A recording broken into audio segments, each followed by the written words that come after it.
Hello, so my name is Bhagyashri. My student number ends with 208.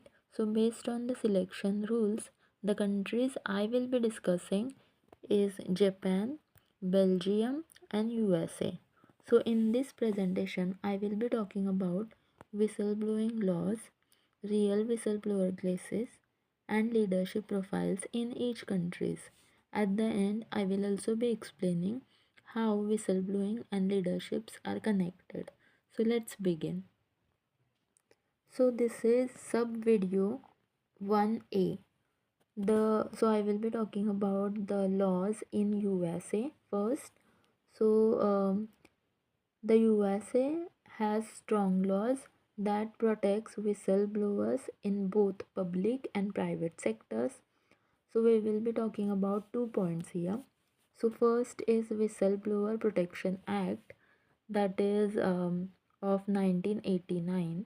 So this law protects federal government employees who report wrongdoing. It stops manager from punishing them for speaking out. So this law is enforced by US Office Council, which covers issues like misuse of funds, safety risk, and violation of laws. And the second point that I will be discussing is Sarbanes-Oxley Act of 2002. So this law was passed after the Iran scandal, which protects the employees in public companies who report the financial fraud. It also requires company to have systems to receive their complaints. So what are the effectiveness? So as we have discussed these 2 points, we can come across that while this law are strong, some whistleblower acts are still facing some sort of difficulties because legal process can be long and stressful, as we all aware about, but many cases result in protection of or compensation part as well. Now we will be going ahead with sub video 1B, that is whistleblowing laws in Belgium. Belgium follows the EU Directive 2019 and 1937 that updated its law regularly, and that has also updated the laws regularly and also recently. So there are also two steps, I mean two pointers. So one is Whistleblower Protection Act, that is of 2022, which has recently came across.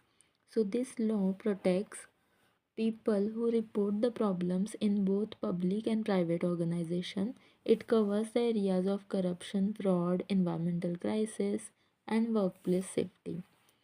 So there are organizations with more than 50 employees that create safe reporting channels. Now we will also be talking about the second point of Belgium Act, that is law of 15 September 2013.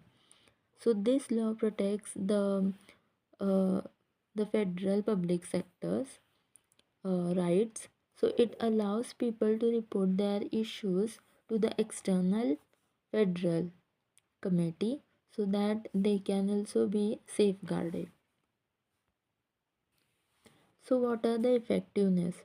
So this new law which came in 2022, which is recently, I would say that this law has came up with a lot of improvement, but it's still very new. Many people are not much aware about this law because many workers still don't trust the system or don't know how to use it, so they are unaware about the facts about this law.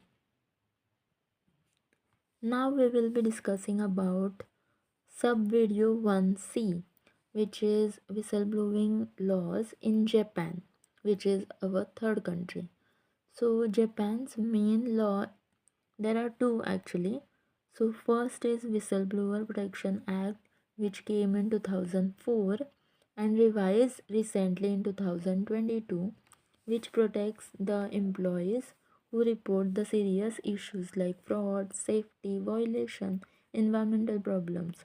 So the 2022 revision now requires companies to set up their reporting system and protects the identities. There is a second point of this law which talks about Labor Standards Act. So this law helps employees who face unfair treatment or realization, including many factors that involves in this act. So what are the effectiveness of this act? So many believe or much still afraid about these things and how to report these problems because of Japan's group harmonic culture, and many people are not much aware about this thing, and even with legal protection and fear of shame isolation, people still hesitate to come across and talk about the issues that they are suffering, which makes it difficult to speak up. So now we will be talking about sub video 2A, which is whistleblower case in USA. This is sub video 2A. So one major whistleblowing case in US is Francis Hughes versus Facebook, which is now called Meta. So he was a data scientist in Facebook, and in 2021 she leaked thousands of internal documents showing that the company knew its platform, which was harmful especially for teenage girls, but it did not act to fix the issues. So she testified before the US Senate, saying Facebook prioritized profit over safety, and her actions also resembles the same because it causes public and political pressure on technical companies. So what was the outcome of it? So what was the outcome? So she became a public figure. Although faced a lot of criticism, she was supported by whistleblower laws. But this case pushed a stronger social media regulation against USA. In USA. Now we will be talking about sub video 2B, which is whistleblower case in Belgium. So in 2018, a bank employee at Belfius, a large Belgian financial institution, reported internal fraud and conflicts of interest in investment decisions.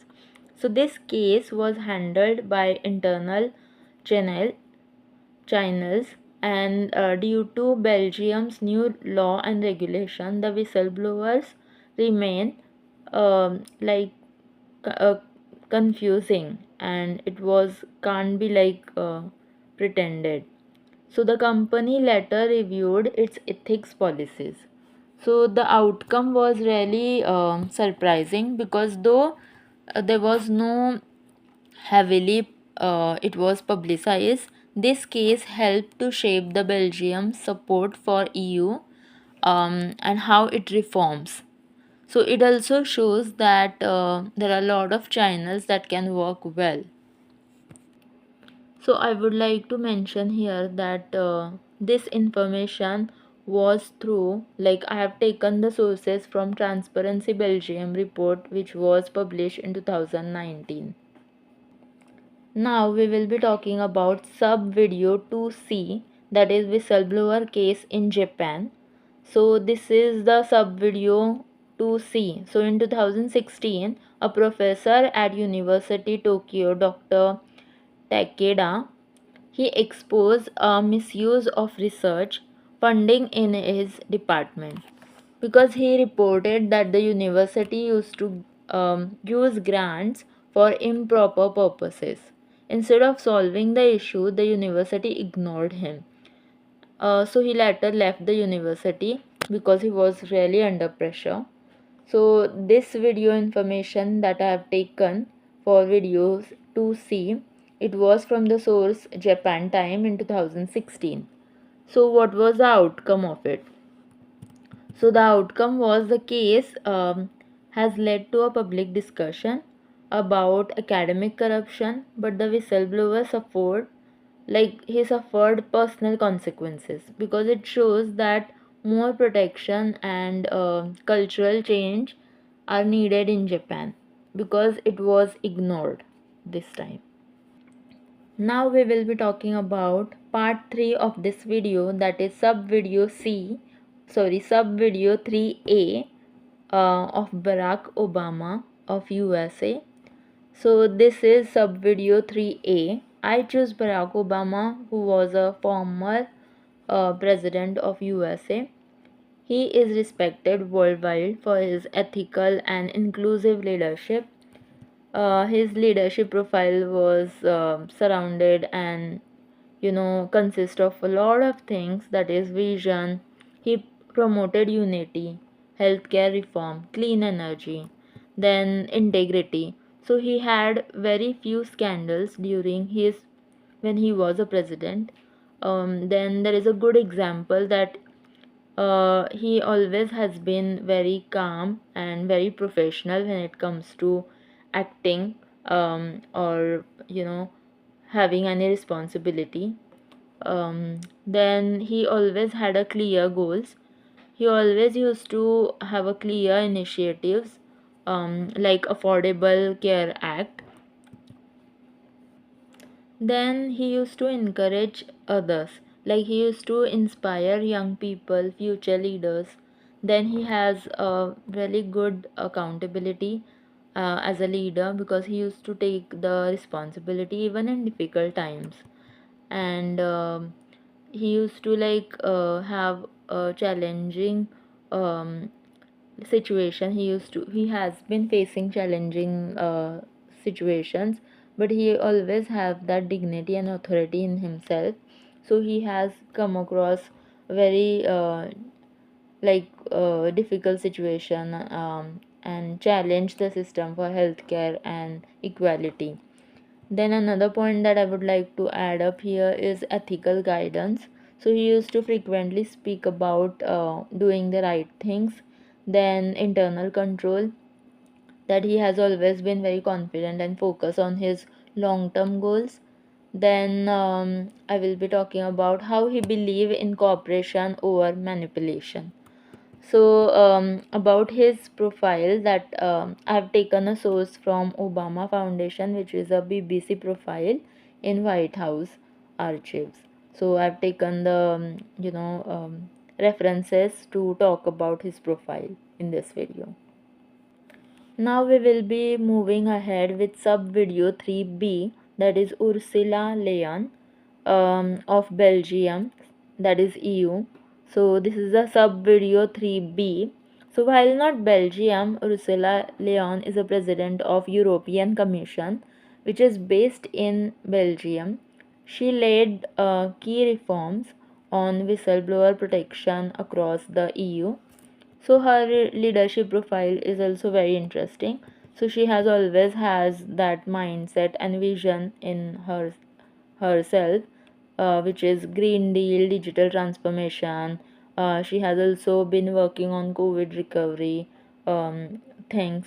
And another point that I would like to add up here is integrity. She has been seen as fair and focused on EU values.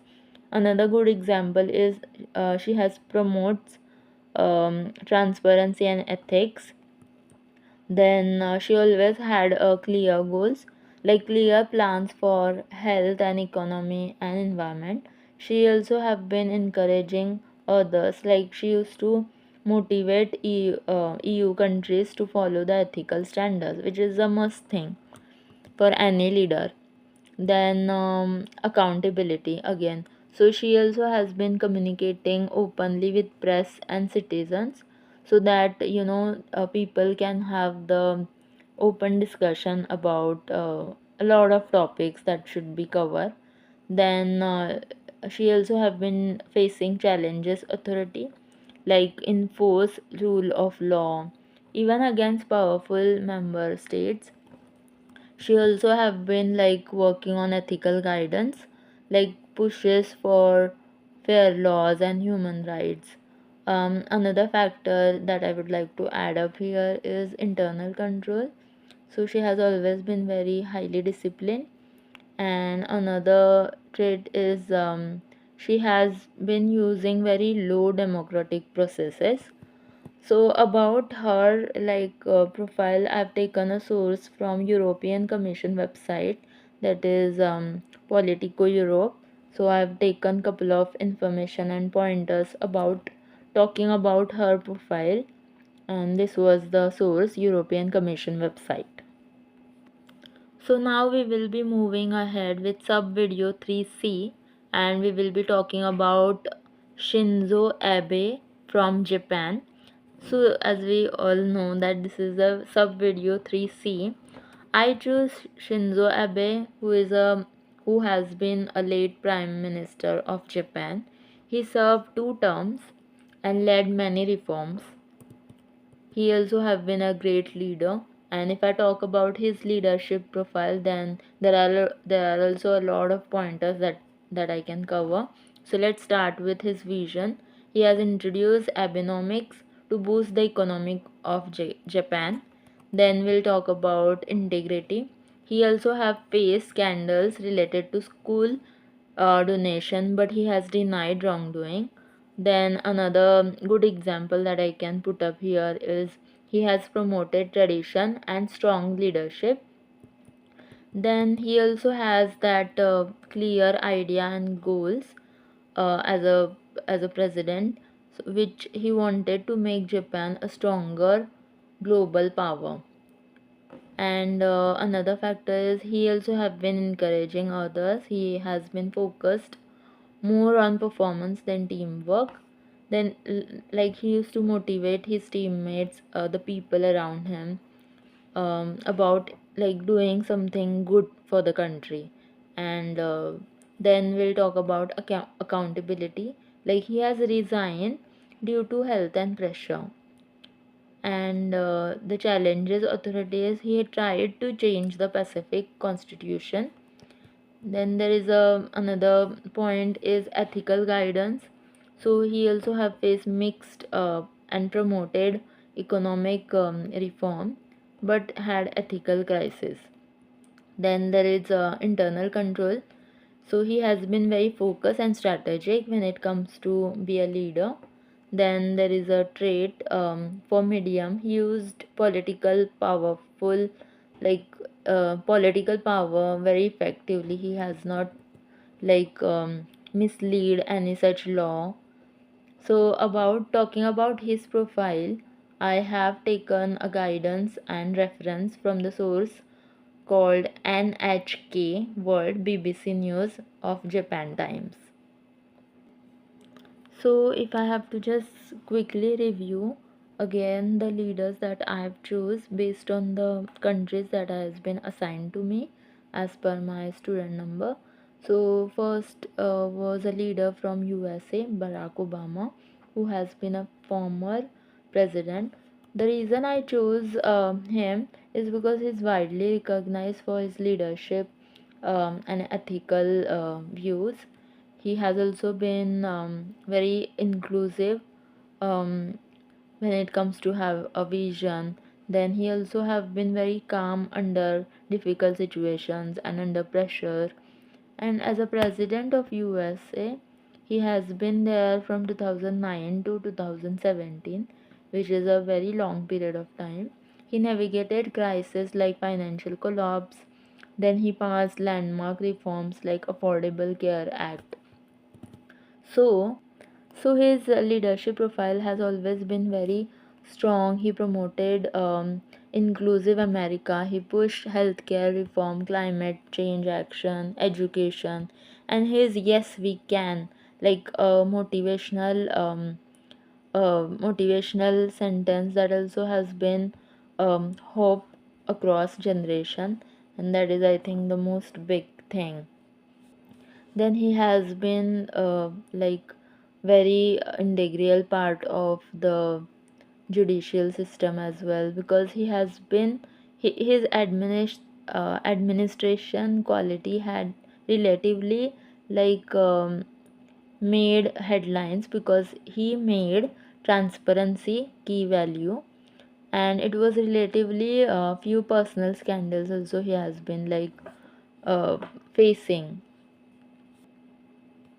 Also, I already have talked about the good example that he has been very calm and very focused, respectful, and his speeches, like whatever speech that he used to uh, give, so it has always promoted calmness, fairness, and empathy towards the public. Then we talk about a leader, Ursula Leyen, who has been a leader in Belgium. She operates in the and has been often called as a highest ranking leader. I chose her because her policies and leadership has directly impacted Belgium and its institution. Another very good reason why I chose her as a leader, because she leads the EU from Brussels, and championship ethics, her publication related to digital regulation, green energy, human rights. There are a couple of other examples as well that we can put up why she has been a really good leader. So she has also pushed for whistleblower protection across EU, which is another very fine, good reason for a really good have a leadership quality. So that's why I chose her. Um, so another example of her that I would like to put up here is during COVID-19, she introduced a unified EU vaccine strategy that used to push back against the nationalistic hoarding of vaccine, and it has also encouraged the fairness. And there is a third leader that I chose was from Japan, Shinzo Abe, who also have been a former prime minister.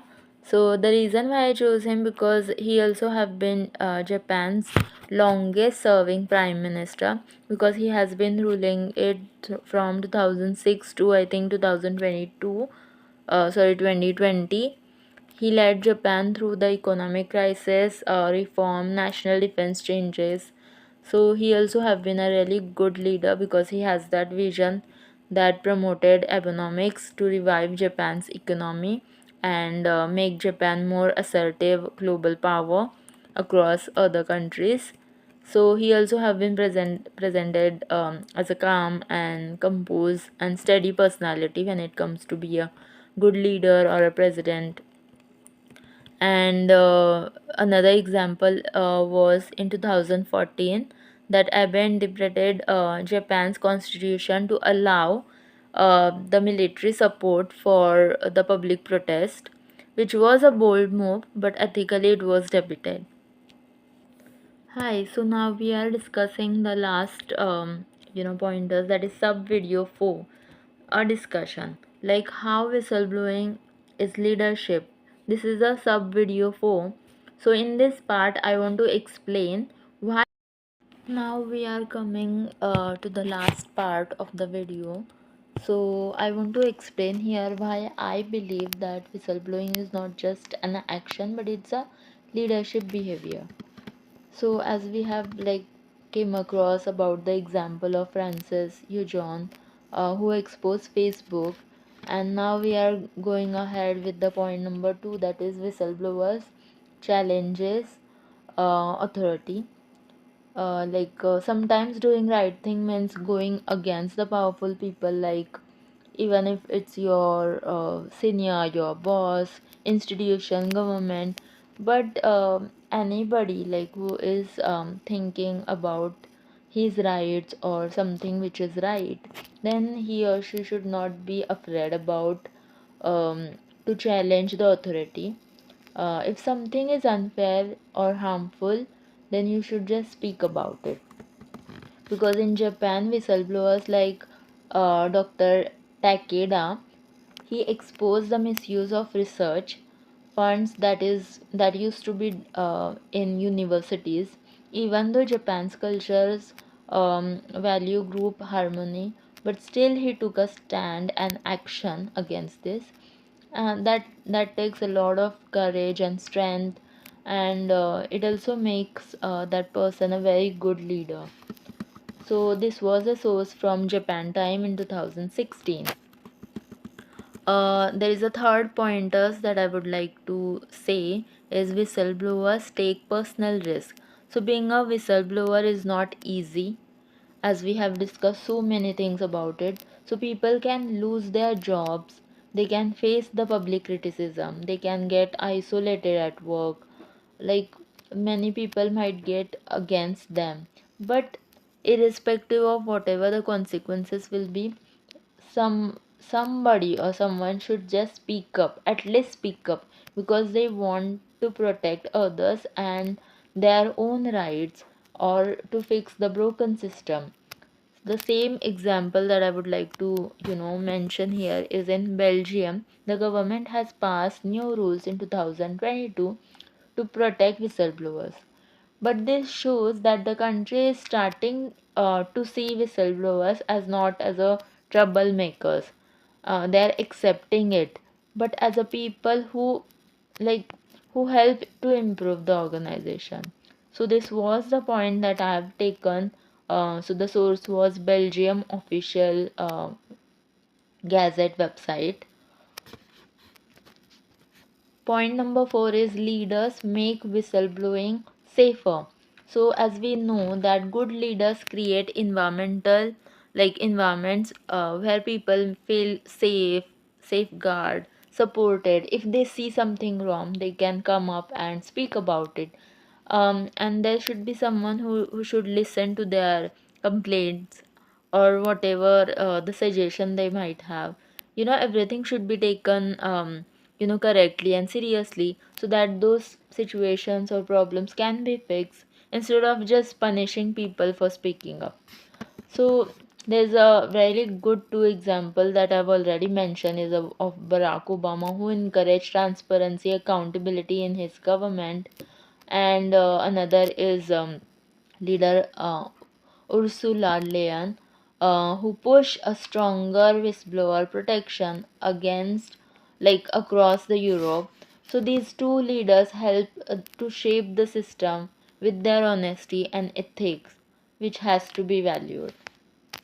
So, in the end, my final thoughts for whistleblowing and leadership are very closely connected. I feel both requires courage. It requires a strong moral support. There should be willingness to speak, to act when you see something which is going wrong. And so, yes, whistleblowers are for good leaders, and leaders who support whistleblowers can make their organization or the system ethical, trustworthy, so that people will feel safeguard and in right manner.